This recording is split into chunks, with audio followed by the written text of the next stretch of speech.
So this is one of those weeks where all three of us have kind of fallen in love with a new distro. We're all feeling that new distro energy right now. Yeah, I'll admit it. Thanks, guys. I can totally tell Brent's feeling it because it's been like link after link after link this morning. And he told us that too. He's actually even making songs. He's made songs to honor his new distro that he's fell in love with. Well, when I listen to any music now, I just can't stop thinking of my new love, you know? You just can't stop that feeling, Brent? Is that what it is? I'm hooked on a feeling, Chris. I'm hooked. Oh, you're hooked on a feeling.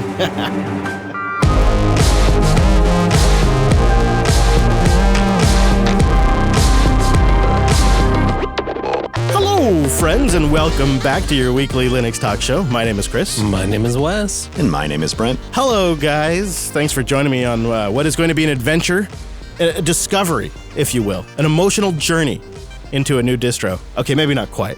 Maybe we're overselling a little bit, but we have met a new distro, and it's no average Linux distribution. This week, we're going to announce the Nix Challenge. We'll have details on that in just a little bit, and we're going to give a go at explaining why we think Nix is interesting. And even if you never plan to use it, maybe just try to give you a mental framework to think about why people find it interesting. And then we'll round it out with some great boost, maybe some picks, maybe some more. So before we go any further, before we get into any of that, let's bring in the virtual lug that is packed today. Time-appropriate greetings, Mumble Room. Hello, hello. Hello, Brian. No. Hello, Wes. Hello, howdy. Hello. Hello. Hello.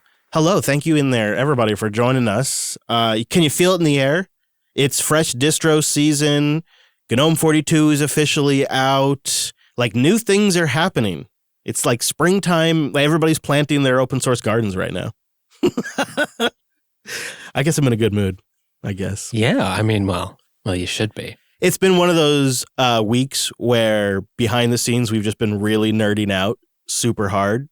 So it's like we finally get to come on air and talk about the thing that we've been enjoying all week long. But where do we start? And the other thing that we've been waiting to do since last episode is give another go at getting Linux on the M1 MacBook Max. So this is a decked out MacBook Max. And last week, we attempted to install the Asahi Linux Alpha. We really did. But there was a file system corruption issue. Yeah, I don't know what you've been doing with this thing, buddy, but actually, no. Apparently, at least as Hector Martin tells it, this is more common than we might have thought with APFS, which is too bad. Yeah, he kind of tweeted that like right after the show came out that, yeah, we're hearing this from several people. And we actually got that file system issue resolved right after the show, but we decided to hold up. We'd just hold up right there. We're not going to go any further. We would wait till we were recording again to resume. So Wes Payne, brace yourself because it is time to install Linux on the MacBook Max. Here I go. How are you feeling about it this week? I think you're probably feeling better, aren't you? Yeah, good. I mean, I'm hopeful there won't be any booting into recovery and having to refresh myself on DiskUtil like last week. We'll see. I mean, yeah. The APFS fsig did complete, and the installer now walked in just enough to see that it sees the new free space and partition we were able to do. So, I don't know. There could still be more dragons lurking here, but so how much disk space are you given the Linux install?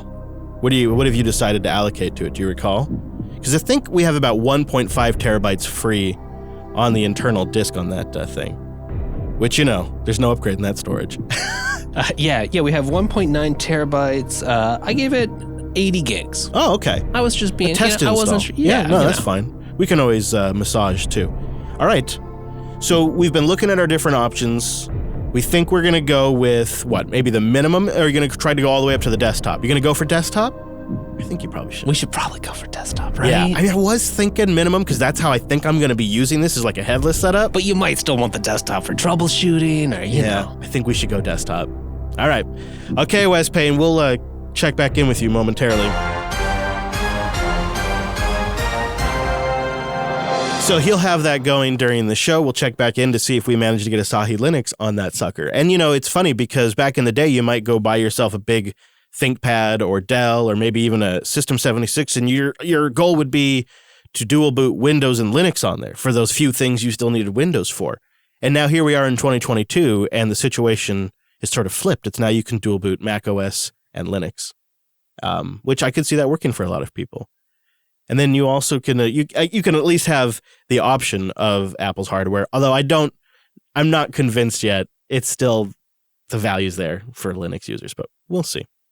I want to mention that we have a meetup just around the corner on April 9th in Raleigh, North Carolina. Details at meetup.com/Jupiter Broadcasting. It's just outside Raleigh. There's going to be a park that we'll meet at, and there is a barbecue joint and a brewery there. What more could you ask for? There's a lot of people. So Brent is booked. He's official, Wes. So now you got to get yourself... Oh, I'm booked too. What? Yeah. Congratulations, gentlemen. How exciting is that? That's really fun. Wow. It's going to be a good showing because I think we have already something like 72 people on the meetup. Yeah, I mean, it'd be rude not to go, right? So we're getting to the point where if you think you can make it, do sign up to the meetup. I know it's a pain in the butt, but please do. So that way we can give the barbecue place a heads up because there's a lot of meat that's going to be required. And Brent's going to help you out. He's going to skip meat for that night just for you guys out there. Donations. But we're still going to need better numbers. Yeah. Thank you, Brent. Thank you for doing that. So meetup.com/Jupiter Broadcasting. I'm looking forward to it because Alex and I are going to try to record a self-hosted in person. Ooh, a rare treat. Mm-hmm. And if we got the opportunity, I think he has enough microphones that we could all kind of sit down all of Friday stream and record something too, possibly. Oh. So anything like that would probably end up on the extras.show, I would think. So even if you can't make it, maybe we'll try to get some of the content published over there or something. We don't have any specific plans at this point. But there's even an RSS for it. If you can't make it to that meetup, we do have something even sooner. It's the week this episode is airing, just a couple of days, March 31st. I am holding a live stream at jblive.tv. It's an opportunity to just sort of do an AMA. If you've got any questions related to the shows or to the network or... It's a Thursday. What time is it? 4 p.m. in Seattle, 7 p.m. in New York, 11 p.m. in London. And I'll also be giving away some Bitcoin to help people get their Lightning wallet set up so that way they can participate in the boost. A little Bitcoin boost. Yeah, so that'll be at jblive.tv on March 31st. I got to get that on the calendar. After the show. Yeah, right. Yeah, I'll write down calendar. Brent, will you write it down too so then you remember? That way we can actually get it. Oh, yeah. I've already been doing that. Yeah. Right, I like that you're just sort of using Brent as your memory bank now. That's great. Because, I know if he writes it down, he'll remember, Chris and I actually call it his memory palace. Thank you very much. Yeah. Okay, Wes. How we doing over there? Anything? Oh, we stub OS installation complete. We set up a pre-boot volume. We set up a recovery volume. We've collected some firmware now. Is this all happening? We're installing the OS. Is this all happening in Mac OS? Or, yeah. Let me see the screen there. Let me tilt it over here so I can. So this is actually what's kind of noteworthy about this is this installer script that they've built that you're running is running in a terminal window right along your web browser inside Mac OS. Yeah. That is really cool. It's actually running in the fish shell that I installed under Nix, but that's a separate story. We'll get to that, Wes. All right. I am feeling pretty good about this. We will check back in.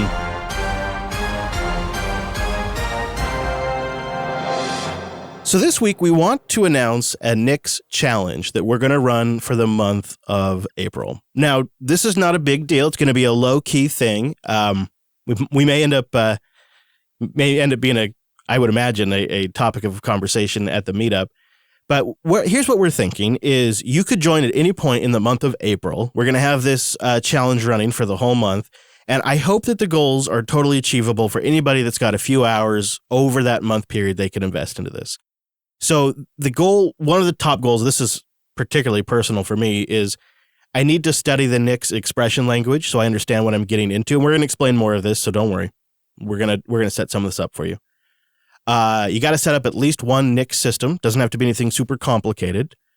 You have to be able to install HTOP, and you need to join the Nix Nerds Matrix room that I set up on the Jupiter Broadcasting Matrix server. Just as a side note here, our Matrix community is really incredible right now. It's at that perfect size where there's enough people in there that we get good, robust conversation, but everybody's really respectful, and everybody is sort of helpful to newcomers. And we just set up this Nix Nerds room, and I set it up like Friday night before I left the studio. And I just created it, and I told one person, I said, hey, I'm going to make this room. I think maybe this is where we'll talk about Nix as we start talking about it on the shows more. I opened up Element Saturday morning, and there was already nearly a dozen people in there nerding out about Nix. That's how passionate people are. Like, it just exploded on its own. Yeah, you were kind enough to invite me to the room, and I was like, how long is that? Have I just missed that this was around? No, it was just created. It just got started, and we'll put a link in the show notes because people in there have been so helpful answering some of my newbie questions, and it really helped me kind of wrap my head around a few concepts that I was struggling with. And they're not pushy. They're not pushy. So here's the goals.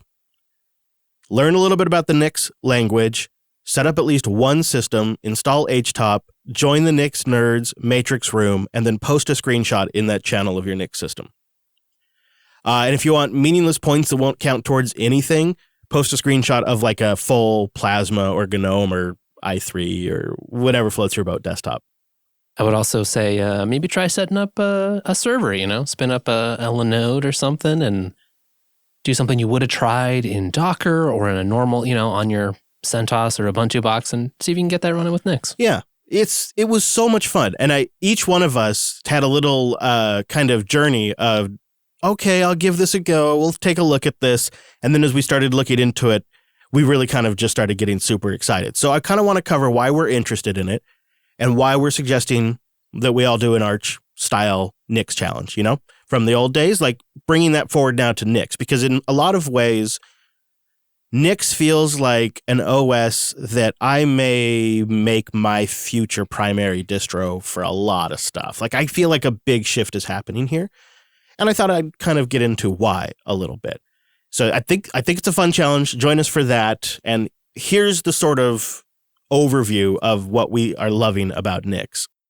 In real simple terms, this solves a couple of big problems that I have. And one of those is we have a fair amount of infrastructure that we need to build out, but we have a very limited amount of time to actually apply to that effort.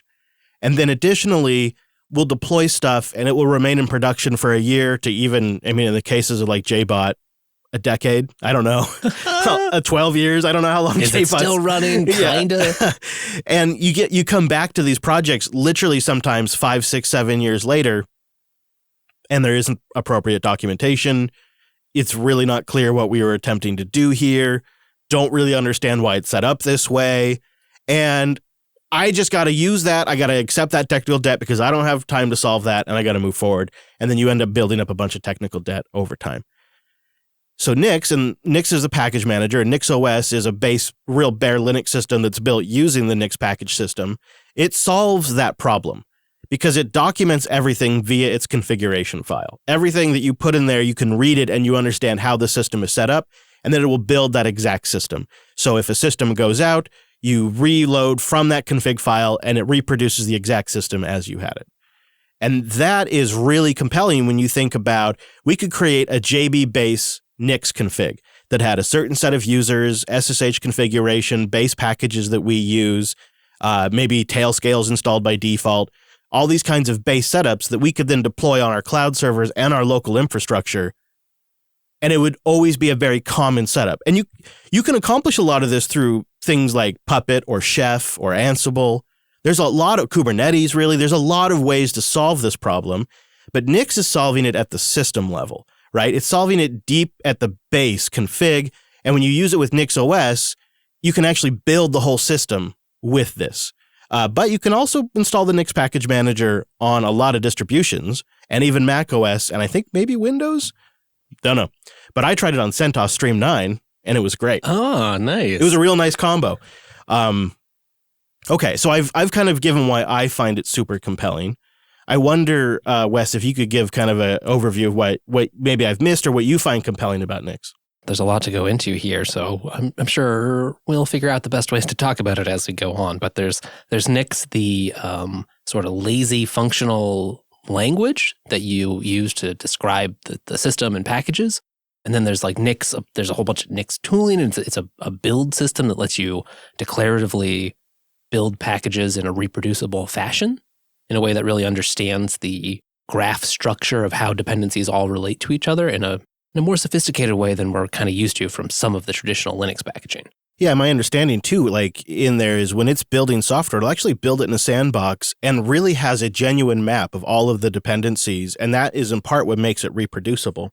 And say maybe this is a crazy example that nobody would ever do, but say you're a guy or a gal that likes to run the Plasma desktop, and you love Plasma, you're all in on Plasma, but I know a few of those.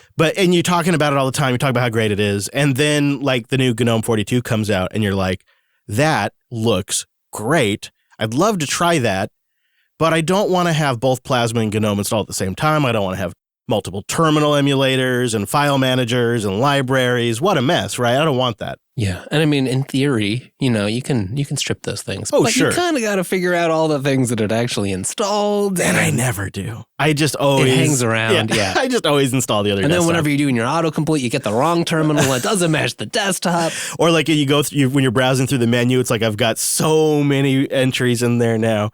So in a NIC system, you would go into the configuration and you'd probably have like a sub-configuration file just for your graphical environment. And you could essentially in there change it from a Plasma system to a GNOME system and then rebuild that box. And it would build clean as if it had always been a GNOME system from the very, very beginning, as if you installed it straight off the ISO like that. And what's great is it will test all of that. It will make sure all of it builds correctly and works before you actually have to accept the changes and activate it, which is really powerful too. All right, so I'm sorry, I just wanted to make that example, Wes, but I'm sure I probably interrupted you right in mid-thought. Well, yeah, it's just that there's like a lot to NIC. So you've got a language to describe how to build things, and in the case of NixOS, construct a system. And then you've got tooling to make that happen. And then the way it all works with the Nix store, and there's a lot of details that we probably won't get into for this episode, but it means that you can have all these packages safely co-installed with different versions in a way that you can go back to and roll back at any time. It also means that you can bring those packages with you. A lot of the Nix tooling is set up so you can just install the Nix package manager. If you're on your Mac desktop or it's on a Linux server, you can do both of those and that'll work just fine. And then, so there's those things, there's the tooling, and then there's Nix packages, which is a repository. Well, actually, it's really, you can kind of think of it as a giant Nix expression in the Nix language, but it's a big whole set of Nix expressions that describe how to build a whole bunch of packages that you probably want already. Yeah, and that could be all kinds of things from VS Code to Plex, Home Assistant, Nginx, HTOP, normal Linux stuff. And then you can just use that to assemble. It can build it from source because it has a powerful, build tooling built in. But then there's also a whole bunch of caching infrastructure that the project maintains, which is awesome. So it means, if you're on a commonly supported architecture like x86 Linux, then yeah, you're gonna pull down the binary stuff by default. So it's all surprisingly fast, which is one aspect of this I didn't really think about. I talked a little bit in self-hosted this week. I think it was episode 67. I've had a lot of success, and we have a lot of applications deployed in productions that are in containers, Docker and Podman at this point. But when I look at building a system with Nix, I actually see a future where maybe I'm not using containers as much as I thought I was, and that I'm actually using Nix to manage most of my software, which I think I'll get into in the future, maybe next week when we actually kick the challenge off. There's kind of that element of, because it's also nicely separated out in the Nix store and isolated from each other, there's that initial excitement when you first got into Linux and you were like, oh, the package manager, there's all this software I can just install. But before you learned about how like a box that had 6 dozen things on it that had sat for a year wasn't a great pattern, some of that excitement has come back with Nix, where you're just like, yes. Oh, but I can do it in a more maintainable, declarative way right out of the box. Yeah. I want to let ETU get in here, because I know that you were a contributor for many years to Nix. And so maybe you could give us a little more nuance on how the package manager is working. It's source, but there's that binary cache, right? Yeah. So the thing Nix does is that it has the Nix package tree definitions on your local system, and then it evaluates which packages it needs, and each package will have the set of instructions for building a package is based upon all dependencies and the build the instructions for that package, and then we just hash it down to a hash, and then you can ask the binary cache, do you have this hash? And then the binary cache can either send, no, I don't have that hash, or send back a binary. And then you get that exact software hash back. I see. And if it says no, then it just builds it. Yes. Aha. That hashing technique is really cool. This also makes it very easy to patch software locally. So you can, in your configuration, just say, I want Mumble, but with this patch applied to Mumble. And then it will build Mumble every time you update because some dependency changed. But at the same time, if you don't want a patch, then you just get it from the binary cache. So you have kind of the power of Gen 2, but you can choose when to build or not to build, pretty much. Yeah. Brent, this is a pretty different approach to how a distribution is built. It's a different way of thinking about even managing a system. They call it a declarative configuration, and I'm curious to know what your take is coming at something that's probably a pretty new way of looking at Linux. Yeah, when you first suggested that we really dive into this, which we've been thinking about for months. We've gotten mail from various listeners, and for months now, I've been slowly gathering articles that describe why we shouldn't do this. So I was super skeptical to dive in, especially that this felt kind of, like a perfect Wes way to build a system, and maybe not a perfect Brent way to build a system. Hey, ouch. I feel judged over here. No. I think it's a compliment, actually. That's a compliment for sure. More of a developer's approach. I've looked at a few accounting softwares, and some of them are user-friendly and some of them are really developer-focused, and they seem really interesting. And then I start getting into them. I'm like, I don't have the skills for this. And so Nix felt like that for me at first. So I probably spent 80% of the time we spent doing research just trying to understand what this all was and if I could even get into it. And it turns out that it takes a bunch of concepts that we're used to in sort of what I'll call legacy Linux ways of doing things and sort of flips them and gives them a whole bunch of features that I have secretly been trying to learn for a few years. Places where I think Ansible seems interesting, and I know we'll talk more about that. But Nix feels like, at least NixOS feels like a way of accomplishing a lot of things all at once. And once you wrap your head around it, is super user-friendly in a strange kind of way. So that's what excites me, is that the learning curve, I think for the concepts was like, oh, this is just a total paradigm shift, which I think are important to explore and are worth the time of trying to wrap your head around. But then the actual implementation I found actually surprisingly easy, which is great. Linode.com/unplugged. Go there to get $100 in 60-day credit on a new account. And you go there to support this here show. That is fast, reliable cloud hosting right there. Go try it for yourself for a project. Woo-wee. Boy, I slipped right into that.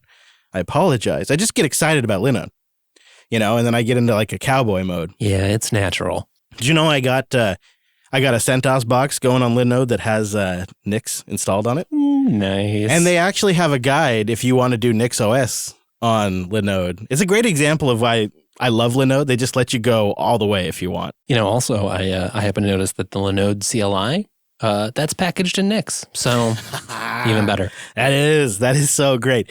I love that command line tool. And they have a great API and they have fantastic documentation. You bring all that together, that means if you get a wild hair or if you have something you need to build, you're going to have the support in both documentation and actual customer support to pull it off. They have great 24/7, 365 customer support. They don't do that escalation thing or none of that. You just get your problem solved. And they've been doing this for 19 years, and they've learned they need to constantly invest in their infrastructure and their tooling. And so they're doing it. They just are relentless about that, rolling out new hardware and new features all the time. They always give me something new to talk about all the time. Like right now, they're rolling out a beta of a database as a service, and it's so slick. It's all the great stuff about Linode, but brought to like managing a database for you. And they've just got done upgrading their fast rigs to NVMe PCIe storage. So that's always screaming. And they took the time, they spent the effort, they did the hard work to make their network connections as fast as possible, and they became their own ISP. I mean, I could go on and on and on. So just go try it yourself. Go give them the Unplugged boost and go say hello and thanks for supporting by going to linode.com/unplugged. get $100 in 60-day credit on a new account, and you support the show. It's linode.com/unplugged. All right, Wes Payne, let's check in over there on the M1 Linux install. How we doing? Oh, we're doing well so far.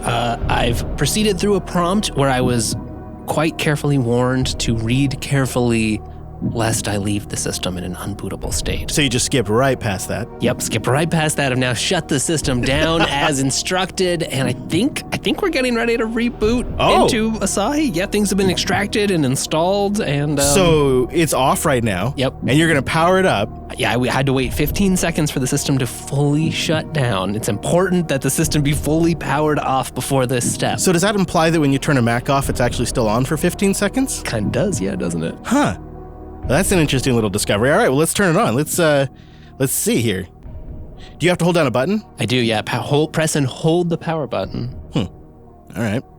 Then you'll get a boot menu? Loading startup options. Okay. Once I see a spinner or it says entering startup options, I'm supposed to release. Okay. Got some options. You Spinning. do. You do. You got a spinner? Yeah, here you go. Take a look. Oh, and hey. Look at that. There's an Asahi Linux boot entry. They even have their logo on there. That looks proper. That looks good. Click that, Wes. Click it. Let's see what we get. All right, booting up. But why is it the Mac OS booting? It said that you might see a recovery screen for a second. You will briefly see a macOS recovery dialog. Okay. Sometimes you might be asked to select a volume to recover. Choose your normal macOS volume. Oh, yep, okay. I bet I can do this. I made Wes's user avatar poo. So he's the poo emoji. It's appropriate. I'm an adult. All right, should we check back in, or do you think it's going to go quick? We'll see. I'm just about to, the installer popped up here, so we're running some recovery installer script. So like we got to fix something on the main Mac install? No, I think it's just using this environment to help bootstrap itself. Oh, interesting. So if you were going to do Nix or Fedora, you'd still have to go through this part, wouldn't you? Yeah, they do have an option when you're installing it. Like you could do the desktop Asahi Linux install or a minimal sort of install, which is Arch Linux ARM. But then they also had one that just sort of bootstrapped the Linux environment and UEFI. And I think from there you can install other stuff. I think that's the base that the OpenBSD early support goes off of as well. Local policy update is in progress. Oh, we're getting updates. It's asking if I'm sure we want to do something. I don't really know what it says. I'm going to hit yes. Go for it. YOLO, Wes. YOLO, Mom. You only MacBook once. Wait, no, that's not quite right. Yeah, this wasn't an expensive machine at all, so it doesn't matter if we break it. I feel like we'll have to come back. Yeah. Because, I got more Nix stuff to talk about. All right. Come back to me. All right. You give me a boy. Oh, installation complete. Press enter to reboot. Okay, hold on now. We can't go. We got to finish this up now. Oh, boy. Let's see, Wes. All right, well, don't you have to hold down the power button or else it's going to go into macOS? I don't know. It just said press enter to reboot. I think you got it. Oh, no. Oh, Asahi is the default. Asahi logo, U-boot logo. Oh, it's going, Wes. Oh, that's a good sign. Grub. All right, we got grub. What are you doing? Hit enter. Come on, let's go. What's it doing? Holy shit. That was fast. Whoa, Wes, that's a win right there, though. Holy crap. Yeah, we got plasma setup going on.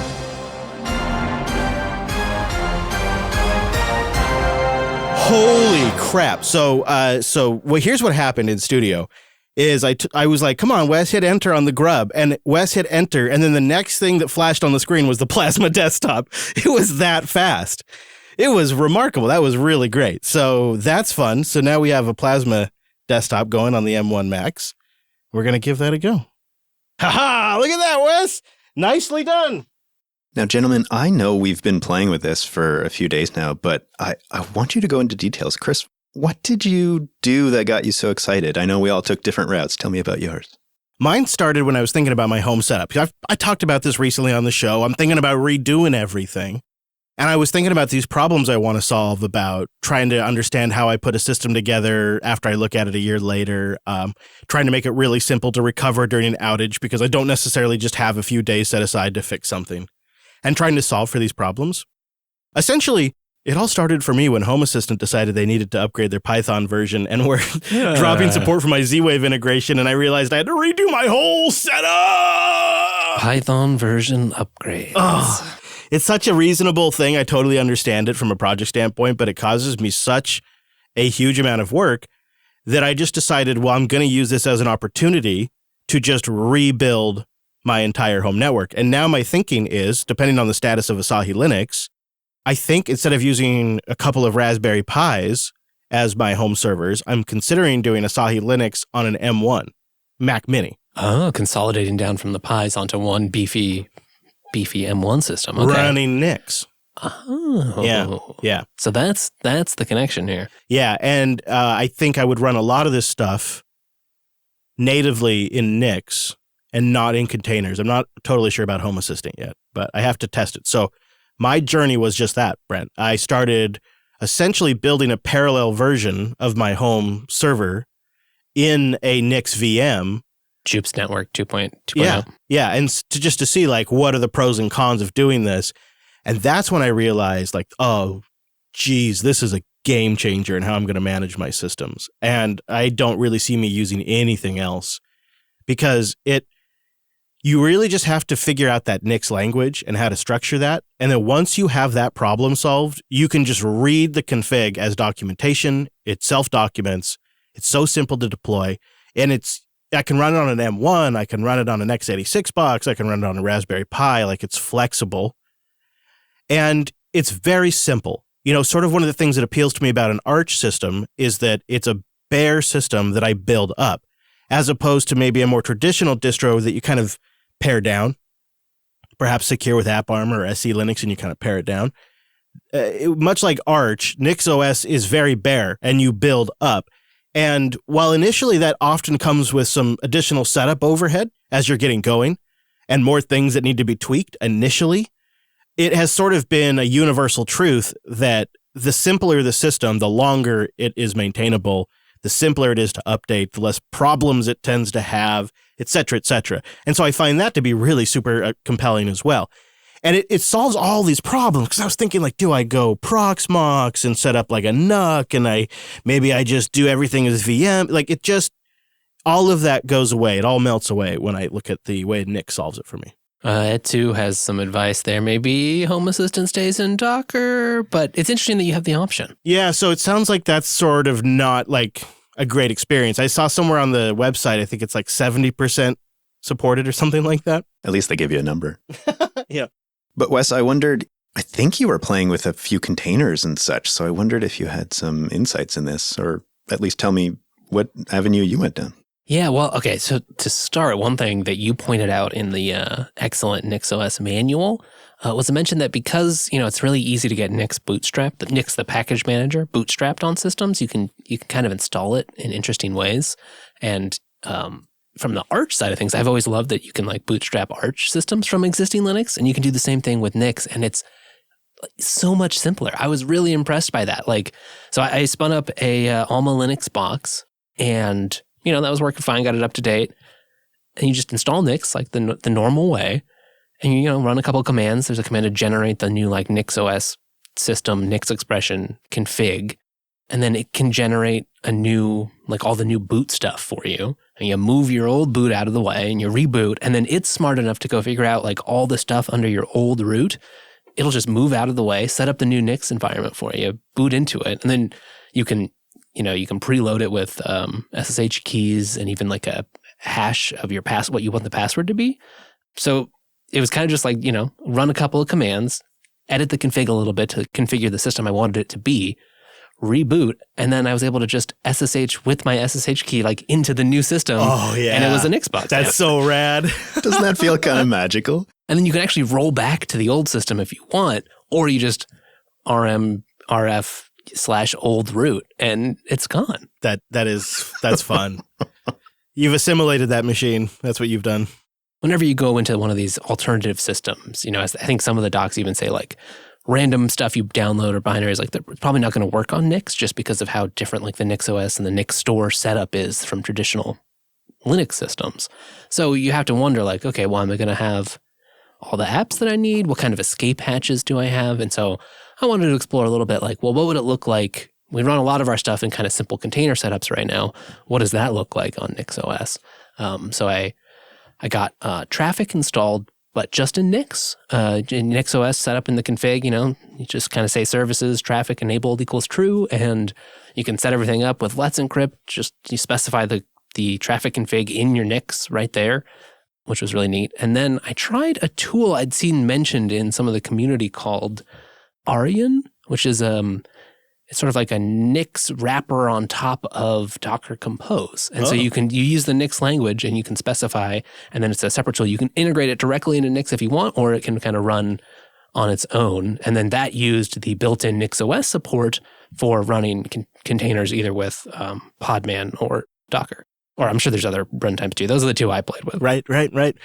Well, that does sound like a blast. I think it's one of those. I was talking in the Matrix Nix Nerds room. It's like one of those things where I've been looking at it almost solely as a server platform, and people and they were like, "Oh no, it also makes for a great desktop." And I just haven't made that connection yet.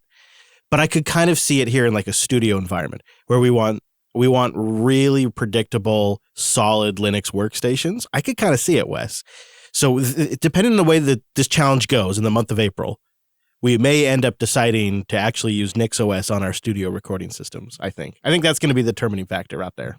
What do you think? You down? Yeah, I'm down. Oh, it's exciting. It feels to me like much how we use scripts to set up sort of the environment on top of the OS on some of the studio machines. Now you're using sort of a script to just define the entire system. And so it's really just a progression of what we've already been doing in a really beautiful way.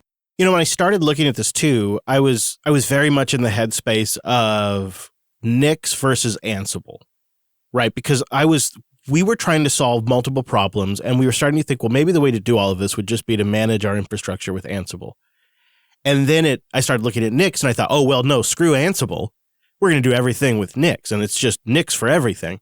And as we've talked and as we've looked at it, I don't actually think the two are mutually exclusive. And so I kind of want to encourage people not to kind of get hung up on the whole, like, there's a lot of ways to manage and define a system aspect of it. I mean, it's definitely a part of the discussion, but I think there's a lot of compelling good stuff in here to look at. And I would like us not to get too hung up on that particular aspect. Yeah. And just like that those two tools and all the tools in these space, like there's a lot of overlap, and then there's parts that they address entirely different or don't necessarily compete on as well, so that they can all be useful. Yeah. It's going to be an interesting future because I tried to do it on SUSE and I ran into problems. And I don't know what this means because I know we promised to run OpenSUSE on our server, but if we kind of are redefining everything and we end up wanting to go with Nix, I don't want to like rule it out, but that's an awkward thing we're going to have to resolve. Right. So but we have until the end of the challenge, I feel like, because it may very well be that we get to the end of the challenge and we decide not to. I don't know. We're just really at the very beginning of this. Yeah, okay. So we both went down kind of the server route, but Brent, you braved NixOS in the desktop, right? You say braved, but it seemed like the thing to do. Mostly because I felt like it solves one of the problems I've been trying to solve for years too. And so it seems to me like that's what defined each direction that we went into. But I decided, yeah, the desktop feels like mostly what I use on a daily basis. And it feels like over a few years, any OS I've tried always gets kind of crufty and things start to like fall apart at about the like 2 or 3 year mark. And I don't know, maybe it's just a feeling, but this seemed like, oh, maybe this is a way to not ever get that, which was very interesting to me. So I booted up the NixOS Plasma ISO. Of course, I went Plasma.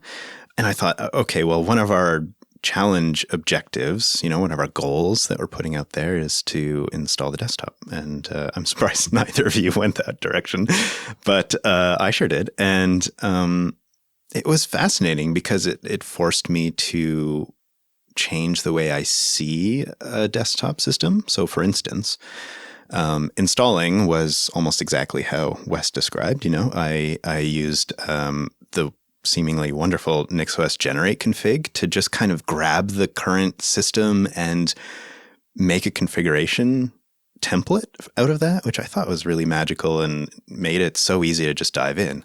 So I enabled a few things in there, but upon rebooting, I learned a lot of things. So I rebooted into the installed system, which was fast and great. And then I realized that none of the changes that I was making, so for instance, dark themes and bookmarks in Firefox, or even just history, like bash history, none of that was persisting across reboots. Which you'd kind of like, right? Well, I thought that was essential for being a usable desktop environment. And then I just reminded myself that the system gets sort of erased and regenerated on every reboot, which is a new concept to throw your head around. And yet one of its strengths. So I had to actually add a home directory to my user in the config, which seemed like the thing because my home directory was getting recreated on every reboot. So of course nothing was persisting. So as soon as I added that solved the problem. But that was one of the moments that really solidified to me also some of the strengths of this approach, which is that everything you want or have defined is there when you reboot every time, and the cruft kind of goes away on every reboot, which is really fascinating. And another thing, Chris, that I've only got interested in, but I know you played with, was that there's some modularity to the config file, which I thought was really fascinating. Yeah, back in my day, we called them includes, right? But they're just essentially sub-configuration files. And so I have like a vpn.nix that I can put on all of my Nix boxes, and I have. And it just defines everything to install and connect to Tailscale right as I build the system. It's so great. And Nev, I noticed something you said in the chat room. Maybe you could mention it here in the Mumble Room. It kind of changes the way maybe you view a Linux box. And depending on your perspective, it seems pretty practical. Yes.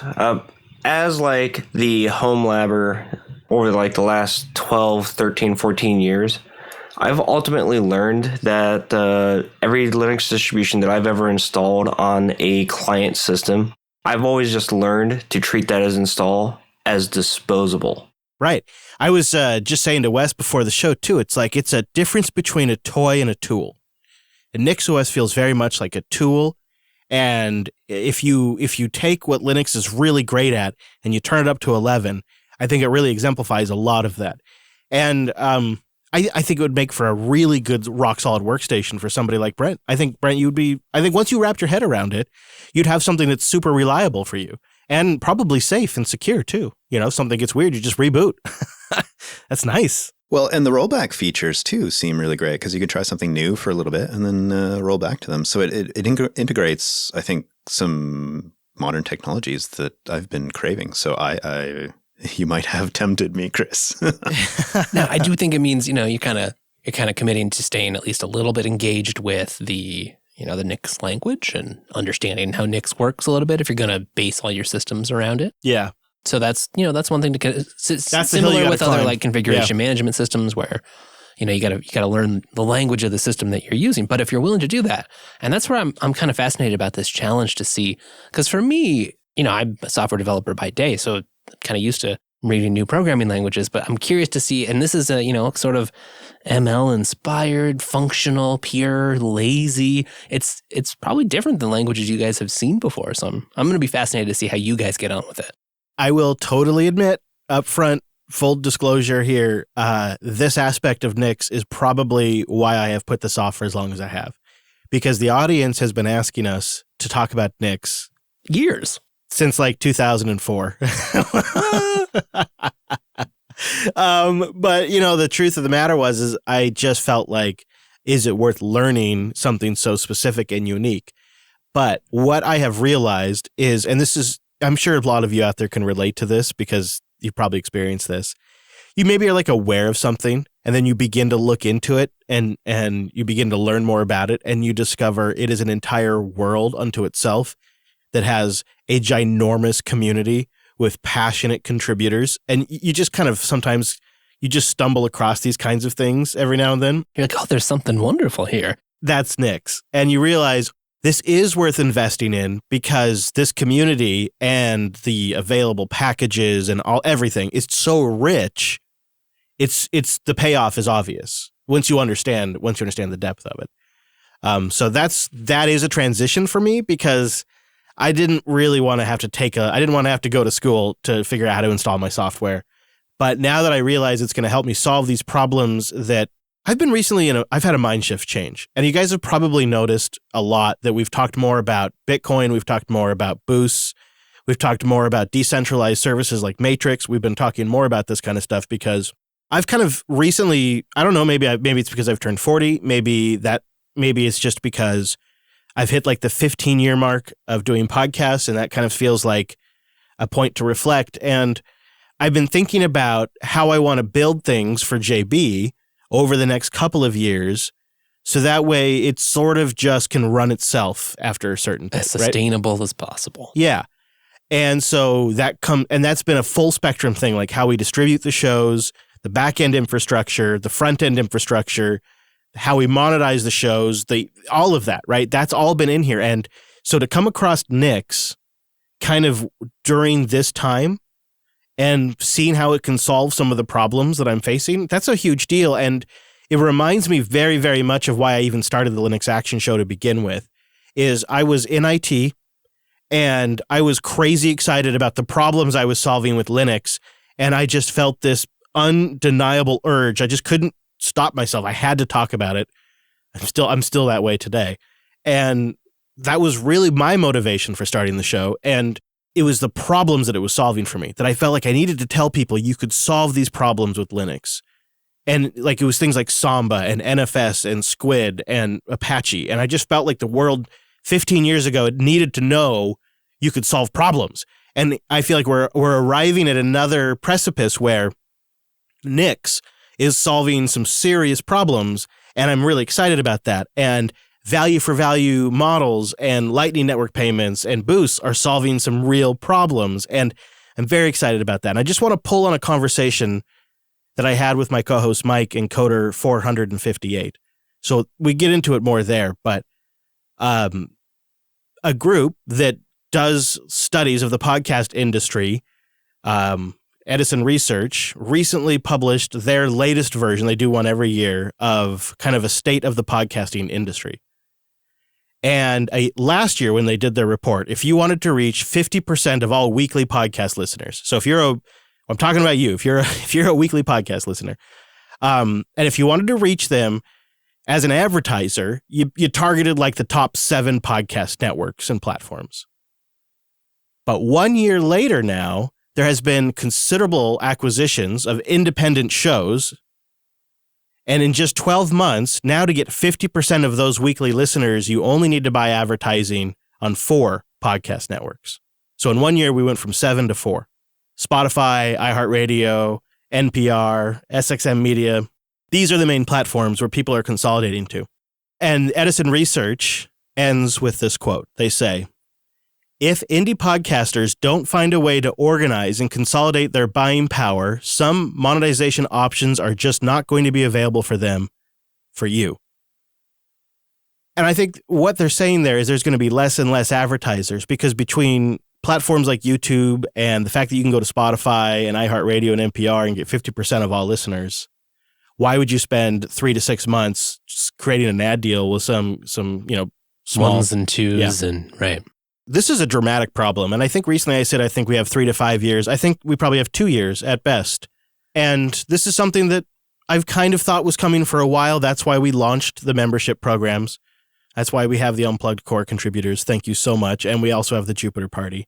Like, this has been part of hedging for the direction this is going.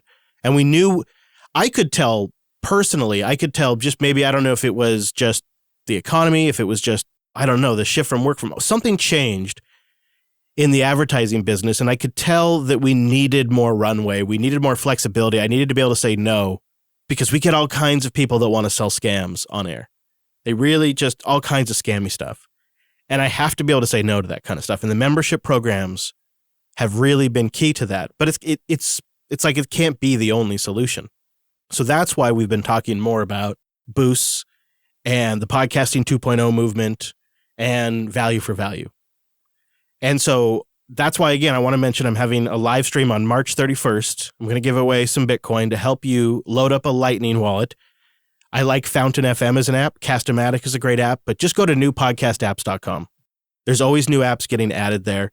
Anything that supports value for value and boosts will work. And you get that set up.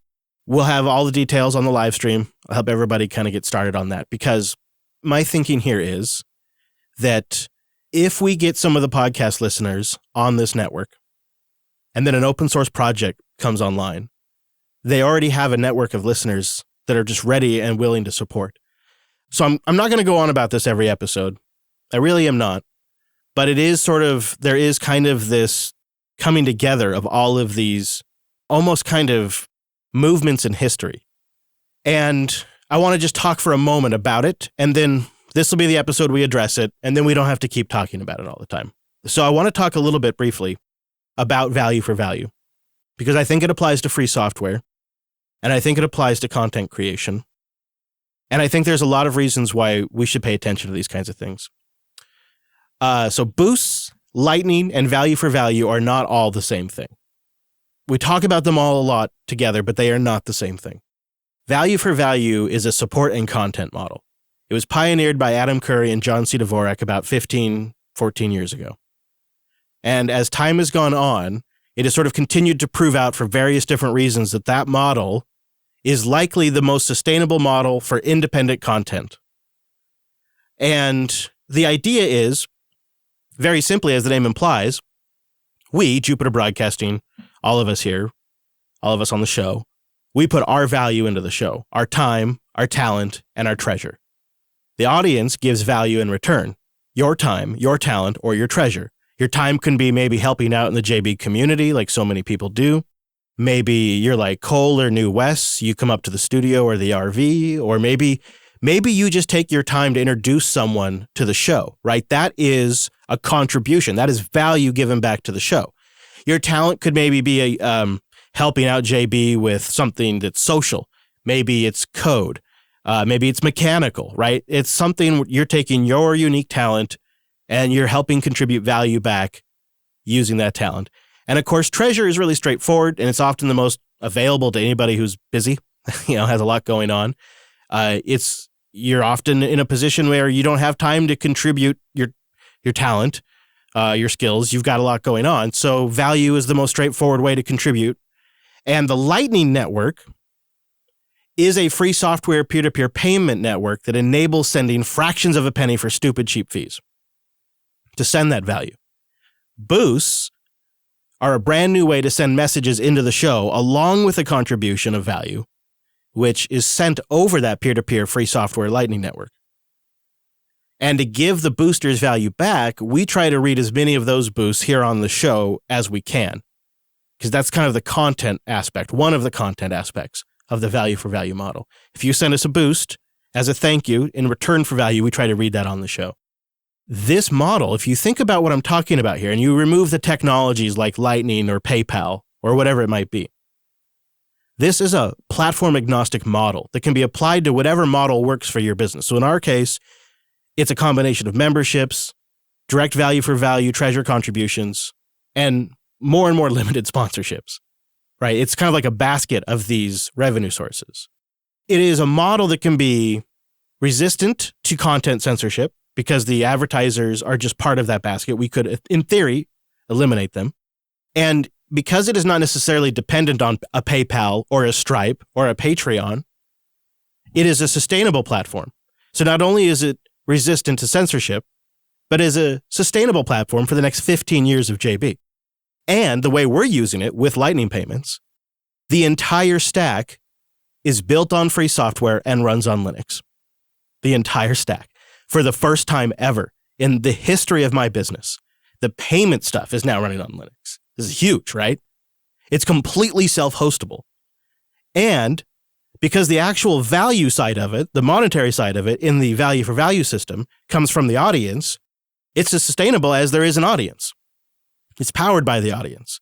So this is a 15-year solution. And it's a strategy that aligns completely with JB's values. Like this makes a lot of sense. It's using free software. It's orienting our primary focus towards the audience as our main customer. And I think we're figuring all of this out at a critical moment in podcasting. And mark my words, this is a path that we are going down that other podcasters are going to follow. And eventually, I think free software projects will follow. This, I think, has a lot of potential. And so that's why it's been brought up more on here, because it's like a matrix of all this stuff coming together, Wes. Yeah, there's a lot going on right now. Yeah, there is a lot going on right now. And so that's just sort of the phase of the time that this show is in. This show has done this before. Like I've said before, you have your Star Trek The Next Generation, which is Planet Monster of the Week. Great show. Really good show, right? That's Linux Action News, right? That's Linux Action News. And then you got your Deep Space Nine, where you got your character development, you got your story arcs that go over a whole season. Surprising betrayals. Don't even get me started on Kai Wynn and Goldacott. But, that's what this show is, right? And this is that phase. And you can probably feel it, I would imagine. If you've been listening for a while, you can probably tell. And if you're savvy enough in this particular area, you can probably get a sense that I might be right. But the implications are a little scary, and the details seem a little difficult. And I acknowledge I have gotten really passionate about this. I've jabbed ribs when I didn't really need to, because this is my baby, right? These shows, podcasting, it's my life's work at this point. I've been making podcasts since listeners were burning them to CDs and listening to Linux Action Show and Castablasta on their CDs in their car. Pretty sure you've been making this kind of stuff before I knew what Linux was. And so it's really at a fragile, interesting inflection point. And to see research that sort of really demonstrates that, even though I knew it already, it kind of does make it a little more alarming. And it seems like we have an opportunity here to build a network. And the great thing about it is, it's not super easy to get started today. I admit the onboarding is a pain in the ass right now. And by the way, if you're in the US, the easy way is just to get the Strike app. It's really low fees. It's a good team. It's a good, simple app. You can buy just a small, tiny amount, a couple of bucks worth of Bitcoin, and you can send it via Lightning to your podcast app. The Strike app, get a little bit in there, you send it to your podcast app, you're done. It takes minutes. It's really nice. If you're outside the US or even in the US, Blue Wallet is a really good, safe, trustworthy mobile wallet for Android and iOS that has in-app purchases for Bitcoin that you can then send over Lightning to your podcast app. And I am risking pissing off a lot of my audience by talking about this so much. That's a real problem we have. People are sick and tired of hearing about this. But what would you do? What would you do if you helped pioneer a medium and you have worked your ass off for 15 years full time to make that medium possible, and now you see something that is an existential threat to it, and you see something that has a real possible solution? A real network effect is being built here. And the great thing is while onboarding is a pain in the ass today, there's a lot of companies working on that, right? This is a problem because it's an open network. It's like SMTP. It's like POP3. Other people are building solutions on top of this open network, and they're solving problems, and they're making it easier. So today, yeah, it's a pain in the butt, and it seems kind of hard. You got to, for the podcast hosts, you got to get this Umbrel thing, and then you got to go figure out what the podcast index is, and then you got to figure out how to embed a value tag. I mean, that just all sounds really complicated. And you got to do it on all of your feeds. Right. And then, as the audience, you got to figure out how to get your hands on, it doesn't have to be a lot of Bitcoin, but a few, a few pennies worth. And you got to figure out how to then put that in a wallet, and it's all very complicated today. But let me tell you, I've been talking about this for 12 years, Bitcoin, and it is so much easier today than it was 12 years ago to get your hands on this safely and to just have a really slick experience. It's like Linux. It just keeps getting better. The experience just keeps getting better. People keep building on top of it. And when you revisit it, you realize, wow, something has really changed here. It's that same kind of effect. So that's my end of my soapbox. It's done. I'm really going to try not to talk about it anymore. In part, this comes up because the live stream is March 31st. That's sort of the apex of all of this. after we give the Bitcoin away and we get people loaded up with their wallets, we'll be done talking about it. And I do want to mention, because I think this is noteworthy and I think it's really awesome, Bearded Tech, who is a listener who is working on an open source project called Fever, which is a Frigate event video recorder. It works alongside the Frigate video recording system that works with Home Assistant that you can plug your cameras into. Yeah, this just looks great. Yeah, it's like a free self-hosted camera viewing app. It's really nice. And he's built some really cool features in Fever, and he's just a few days away from putting his project on the Lightning Network to take contributions as a value for value model and to take that value over Lightning. He will be one, but the next person will start a trend, and it just kind of grows from there. And what an opportunity we have right now. So of course I have to talk about it. It's almost negligent because, quite frankly, I think most of my peer group doesn't even understand what the hell I'm talking about. And so they're not going to talk about it because it's so damn complicated and there's scams around every corner. They don't want to go on air and tell you guys to do something that's going to get you scammed or something like that. Like, they're just going to sit this out for a bit. Let Chris figure it out. You know what? He figured out a lot of this stuff first, right? Let him figure this one out. He can burn his ass on this, piss everybody off. And then if it actually works out, then I'll sign up and we'll get it working. It'll be fine, right? Like that's the state of things. So that's what we're doing here right now. That's the stage we're in, but it's moving quick. So anyways, join me for the apex of it on March 31st. And before we get out of here, why don't we do some boasts? And now, as the French say, it is time for le boost. Well, Jay wrote in 2 days ago. Thanks, Jay. He says, you convinced me. Boosts. I'm already a fan of the Brave browser and its model to use attention tokens to give back to creators. Longtime Linux user. First distro was MCC Linux in 1994. Sheesh. Once a career and now a hobby again, I've become a system admin of humans rather than machines, i.e. a psychologist. And that's why it's fun again. Love your podcasts. A sysadmin of humans. That's amazing. Isn't that I like great? I like Brave. I'm still figuring out if I like the BAT tokens. I think I get it, but I'd love people's input on that too. Send us a boost and let us know what you think about that. Bitcoin Lizard also wrote in with 25,000 sats. Chris, I've been listening to you since roughly episode 60 of Linux Action Show. Wow. Yeah, I know. I took my first hard look at Bitcoin as a result of your podcast, Plan B. Do you remember that? I'm happy to see you promoting the value for value model from the Lightning networks. It's truly powerful to be able to support content creators in an uncensorable way. Thank you for the amazing content that you've provided for the last 15 years. We don't have to read that part. Don't read. That's embarrassing. Well, I don't know. It seems kind of nice, but all right. Thank you, Bitcoin Lizard, for sending that in. I hope you made a good chunk of money. Because if you've been listening since Plan B, I looked at the last recorded episode of Plan B, and I think the price of Bitcoin at that time was $124. A different era. NorCal Geek boosts in with 5,000 sats.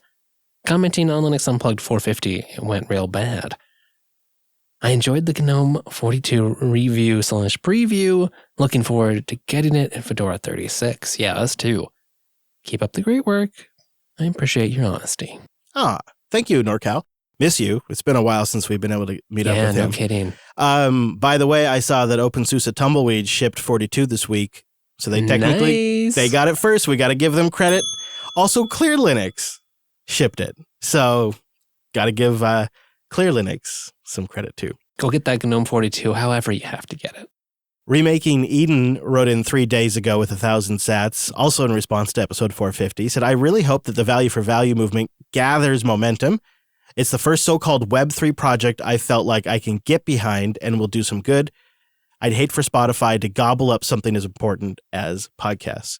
Web3 is kind of a nebulous term, which I guess can encompass anything that has blockchain. Value for value itself, again, that's a content and monetization model.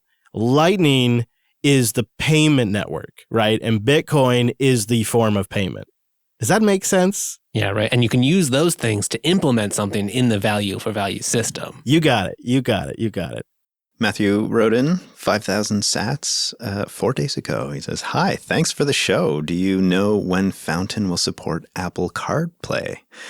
That's the only thing that keeps me on Apple Podcasts." Fountain, yes, does not yet support Android Auto or CarPlay, but I happen to have it from a reliable source that it is the number one requested feature and that it is going to be released soon. Nice. Yeah. Eric Padre writes in 4 days ago with 2,000 sats. Let's go Linux community and Lightning. Let's bootstrap this. Fantastic idea. And that was it. That's it. That's a short one. I expected there to be more, but then I realized the other bullet points were just notes to ourselves. You know, there's a character maximum, not a character minimum, Chris. You know what? I like the short ones, actually. Thank you, everybody. Thank you for sending those in. So the way you send in a boost is you go to newpodcastapps.com. You get an app that supports Boost, like Fountain. You charge up that Lightning wallet, and then you send one in. Boostagram. Yeah, that's great. That's, I don't know. I feel like I've officially gotten it out of my system, and this live stream thing's happening this Thursday. I hope you'll join us. We have a special guest that's going to join us and do a brief interview. We're going to do the Bitcoin giveaway. Of course, we're also going to help you get Matrix set up. And last but not least, of course, somebody, a friend, maybe Wes, is going to join me. We'll chat. I don't know. I feel like there's something else I'm forgetting that's going to be on the live stream. But we have a good show You planned. said special guest, right? Bitcoin giveaway. Matrix setup. Ask Chris anything. The AMA stuff. That's what I was forgetting. Oh, I thought you were going to say Levi there for a sec. Maybe he could make a special appearance. He's kind of, he's hard to get. Yeah. He's booked out. That's true. If you'd like to get more show, go check out linuxactionnews.com. Wes took the week off, but he'll be back this week, right? Yeah. Right? Of course. Of course. We cover the tech news, what's going on, so don't miss a single episode, linuxactionnews.com. It's like, we should probably consider a combo feed, now that I think about it. Whoa. We have the all shows feed, but we should, if people be interested, send us a boost telling us that. Yeah. Arbitrary feed remixes? Yeah. And also, you can always join us on Sunday at jblive.tv. We do the show at noon Pacific, 3 p.m. Eastern. We got the Mumble Room going. That's always a lot of fun. We got the chat room going. We don't have the JB Live FM stream going at the moment, but we will be working on that. We will. That is in the plans. Just went out. Okay, I'm sorry. But links to everything we talked about today are at linuxunplugged.com/451. The show's RSS feeds are over there if you'd like to send it to somebody.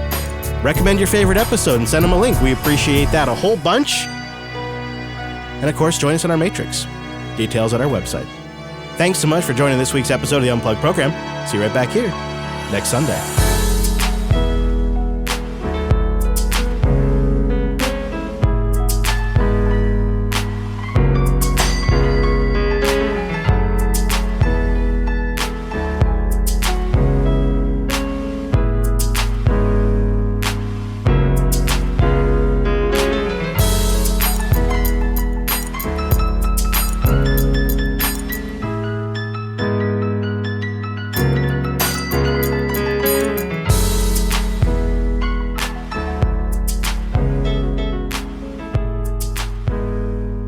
All right, jbtitles.com. Let's go title this thing. It's worth mentioning before we get out of here. We talked all about Nix this week, but Fedora 36 and Ubuntu 22.04 have their betas coming out. And both these are big releases because 36 has that nice, beautiful upstream GNOME 42. And of course, 22.04 is going to be an LTS. So that's also one that really could have some value to get as much testing as possible, because that just has a lot of long-term benefits for the Ubuntu community. So that's exciting. It's a busy week. Get out there and get your beta. Yeah. Right. Which, I got to get 22.04 going again because I got 36 installed right now. Same, yeah. But I feel like I need to give 22.04 a couple of weeks. There's a lot going on. There's too much. And we got the Nix challenge. Plus, then during the middle of April, we're traveling, or the early part of April. So that's kind of why one of the reasons why I wanted to make the Nix challenge a month long is because I wanted to give people who are busy a chance to participate. Smart. Yeah, and also since all of us are traveling to North Carolina in a couple of weeks, I don't think there'll be a lot of Nix testing going on that week for the JB crew, so I wanted to give us a little extra time in there. We have some pretty long flight rides, so I feel like there might be Nix in the air. Hidea and I are already talking, though, about maybe watching like a new TV series during that time. So that time may already be claimed. You know, like that's the debate right now. I was thinking of Wes, really. Come on. Oh, yeah. Wes will probably spend his entire time just trying to hack the in-flight Wi-Fi to get free internet. But that's always so fun.